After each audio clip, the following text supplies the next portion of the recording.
नमस्कार मंडळी, पुन्हा एकदा मी घेऊन आली आहे तुमच्यासाठी एक सिम्पलसी रेसिपी, जी की आहे मिसळपावची। मिसळपाव म्हटलं की सगळ्यांच्याच तोंडाला पाणी येतं आणि सगळ्यात महत्त्वाचं म्हणजे मिसळपावची जी रशी आहे, मग ती तरीवाली असली तर मग काय भारी, हो की नाही।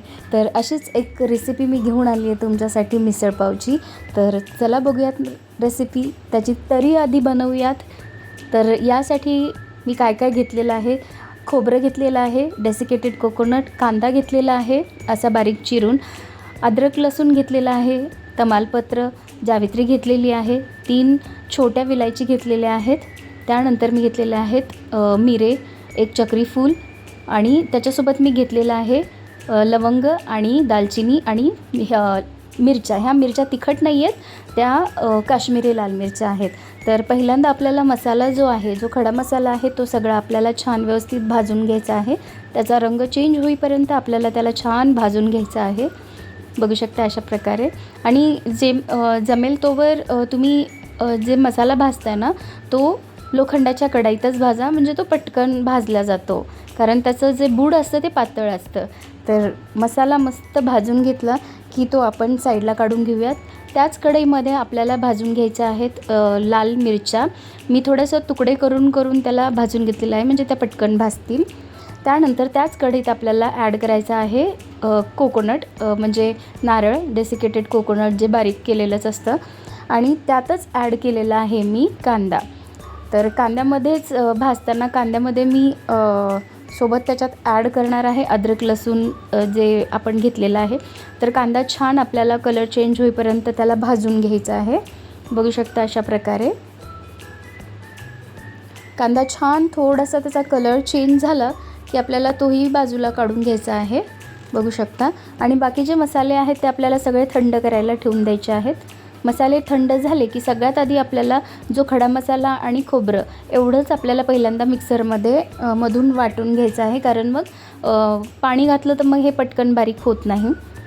तर हे सगळं आपल्याला छान मिक्सरला फिरवून घ्यायचं आहे, बघू शकता। सगळं जेवढं खोबरं आहे तेवढं आणि बाकी जो खडा मसाला आहे तो सगळा आपल्याला छान मिक्सरला असा बारीक वाटून घ्यायचा आहे, बघू शकता। तर हा एकदम छान, त्याचा स्मेल तर इतका भारी येतो मंडळी, नक्की करून पहा। हे बघा असं थोडंसं बारीक झालेलं आहे। तर हे बारीक झालं की यातच आपल्याला जो कांदा आहे तो आपल्याला ॲड करायचा आहे आणि त्याचीसुद्धा आपल्याला एकदम अशी बारीक पेस्ट बनवून त्याची तयार करायची आहे। तर बघू शकता किती छान अशी बारीक, एकदम बारीक अशी पेस्ट बनवून तयार झालेली आहे। तर चला मग मंडळी, तरी बनवायला सुरुवात करूया याची रशी। तर त्यासाठी मी घेतलेलं आहे कढई। कढईमध्ये आपल्याला ॲड करायचं आहे तेल। तेल गरम झालं की थोडंसं जिरं ॲड करायचं आहे आणि त्यातच आपल्याला जो मसाला आपण बनवलेला आहे ना, तो ॲड करायचा आणि त्याला छान मस्त तळून घ्यायचं आहे, तेलामध्ये परतून घ्यायचं आहे। बघू शकता किती छान तेल सुटायला सुरुवात झाली आहे। त्यामध्ये आपल्याला ॲड करायचे आहेत मसाले। तर मी घरचा काळा मसाला 2 चमचे ॲड केलेला आहे आणि त्याच्यासोबत ॲड केलेलं आहे लाल तिखट चवीनुसार आणि हळद। तर हे सगळं ॲड करायचं आपल्याला आणि छान व्यवस्थित असं मिक्स करून घ्यायचं आहे। आणि जो आपण ज्या मिक्सरच्या भांड्यामध्ये आपण मसाला वाटून घेतलेला ना, त्याच मिक्सरच्या भांड्यामध्ये आपल्याला पाणी वगैरे जे आहे ना, त्यातच हे करायचं आहे आपल्याला। बघू शकता मसाला किती छान झालेला आहे। चवीनुसार मीठ ॲड करून देऊयात, म्हणजे मसाल्याला छान तरी यायला सुरुवात होते। बघू शकता किती छान लाल लाल तिखट असं मस्त दिसतंय आणि तेलसुद्धा सुटायला सुरुवात झालेली आहे।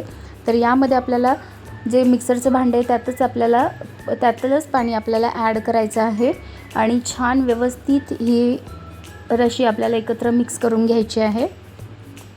बघू शकता जेवढं होईल तेवढं आपल्याला पाणी ॲड करत राहायचं आहे, थोडं थोडं। मग तुम्हाला जेवढं वाटतं, म्हणजे जेवढं तुम्हाला रशी वाढवायची आहे तेवढं तुम्ही पाणी ॲड करून हे करू शकता, वाढवू शकता। बघू शकता मंडळी किती छान अशी वरती तरी यायला सुरुवात झालेली आहे। तर ही तयार आहे आपली मस्त झणझणीत एकदम अशी मिसळपावची तरी। आणि दुसरा पदार्थ आहे मिसळपावचा, जो की आहे बघू शकता किती लाल लाल एकदम छान अशी तळीवरती आली आहे मंडळी. नक्की बनवून पहा, तुम्हाला फार आवडेल. रेसिपी एकदम भारी आहे. आणि आता आपण जी मटकी आहे ती आपण तिला छान वाफवून घेऊया. तर तेल घेतलेले मी पॅनमध्ये, हळद घालायची आहे थोडीशी आणि जी मटकी धुवून स्वच्छ ठेवलेली आहे आपण ती ॲड करायची आपल्याला.